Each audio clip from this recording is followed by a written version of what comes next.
আসসালামু আলাইকুম। এখন আমরা শুভা গল্পের প্রথম টাইপ নিয়ে আলোচনা করব। প্রথম টাইপে আছে লেখক পরিচিতি। লেখক পরিচিতি অর্থাৎ আমাদের শুভা গল্পটি লিখেছেন রবীন্দ্রনাথ ঠাকুর। রবীন্দ্রনাথ ঠাকুর আমাদের জন্য খুব ইম্পর্টেন্ট, আর এখান থেকে এই ইম্পর্টেন্ট থেকে আমাদের কি কি প্রশ্ন আসতে পারে সেটা আমরা দেখাবো। প্রথমত দেখো, যেগুলো খুবই গুরুত্বপূর্ণ সেগুলো আমরা ব্ল্যাক কালি মানে রেড কালার দিয়ে সাজিয়েছি।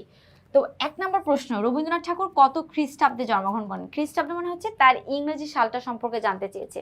অবশ্যই রবীন্দ্রনাথ ঠাকুর জন্মগ্রহণ করেছেন 1861 সালে। পরবর্তী,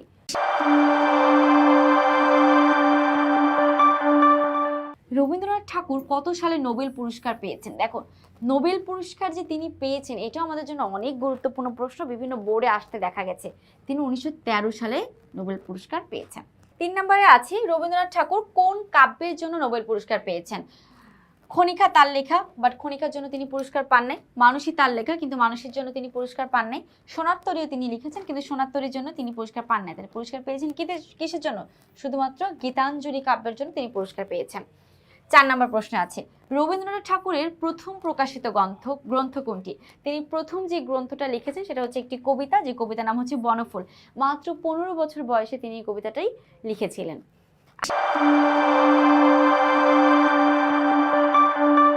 আচ্ছা, 5 নম্বর প্রশ্ন, এশীয়দের মধ্যে সাহিত্যে সর্বপ্রথম নোবেল পুরস্কার পান কে?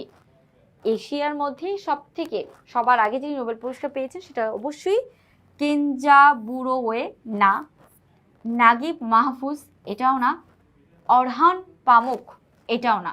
সঠিক উত্তর রবীন্দ্রনাথ ঠাকুর।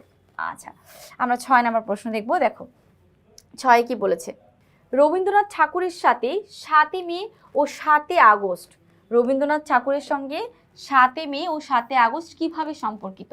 তার জন্ম এবং মৃত্যুতে। রবীন্দ্রনাথ ঠাকুরের জন্ম 1861 সালের 7 মে, ঠিক আছে। তিনি মারা গেছেন 1941 খ্রিস্টাব্দের 7 আগস্ট। অর্থাৎ এই কবি 7 তারিখে জন্মগ্রহণ করেছেন, 7 তারিখে মৃত্যুবরণ করেছেন। মাস কিন্তু সেম না, তারিখটা সেম। এই জন্য আমাদের মাথায় রাখতে হবে অবশ্যই জন্ম এবং মৃত্যুতে তার এটা মিল আছে।